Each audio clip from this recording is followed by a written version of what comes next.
The cost of a secret.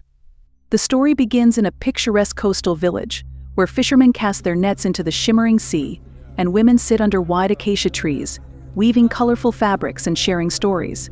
The air is filled with the rhythmic sound of drums and the distant hum of a marketplace. Mara walks through the bustling streets, her vibrant headscarf catching the breeze, but her mind is elsewhere, lost in a dream of adventure and longing. Mara feels suffocated by the familiarity of her surroundings. Her life, once filled with passion and excitement, now feels like a series of mundane routines. She loves David, but their marriage has grown stale, and she longs for something that can make her feel alive again. One day, while browsing through the marketplace, Mara's eyes meet those of Tunde, a striking young man with a confident smile and an air of mystery. He is selling beautiful artifacts, carved wooden masks, intricate bead necklaces, and colorful pottery.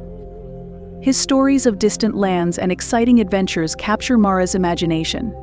She finds herself drawn to him, enchanted by his charisma and the promise of a life she has never known. Tunde senses Mara's curiosity and begins to charm her with tales of his travels, stories of cultures far beyond the borders of their village. He gifts her a delicate anklet made of gold and tiny seashells, and tells her it is meant for a woman with a brave heart. Mara blushes, feeling a rush of excitement she hasn't felt in years.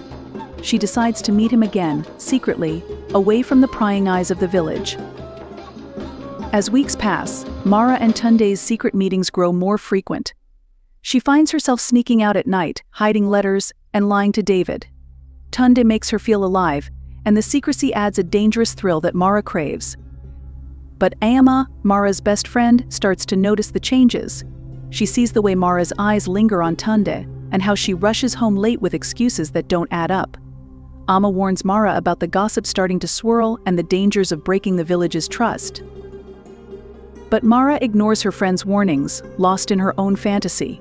One rainy afternoon, while Mara and Tunde meet in a hidden cove by the sea, David decides to surprise Mara with a gift, a rare piece of coral he found during his fishing trip, something he knows she would love. As he approaches their home, he notices Mara's absence. Concerned, he follows the familiar path down to the cove, where he sees them together, his wife and the stranger. The sight crushes David. He stumbles backward, his heart shattering with every step. Mara sees him and gasps, guilt and fear washing over her. David's face is a mix of anger and unimaginable pain. Without a word, he turns and walks away, leaving Mara frozen in shock.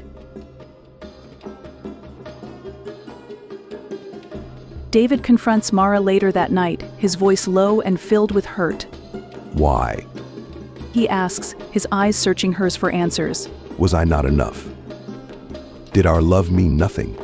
Mara breaks down, tears streaming down her face, as she tries to explain the emptiness she felt, the yearning for something more. But her words feel hollow, and David shakes his head, unable to understand the depth of her betrayal. News of the affair spreads quickly throughout the village, and soon everyone knows of Mara's actions. The elders, led by Chief Olaniyi, gather to discuss the breach of trust, and Mara feels the weight of shame pressing down on her. She realizes that her actions have not only hurt her husband but have also caused pain to everyone around her. In the days that follow, Mara tries to make amends.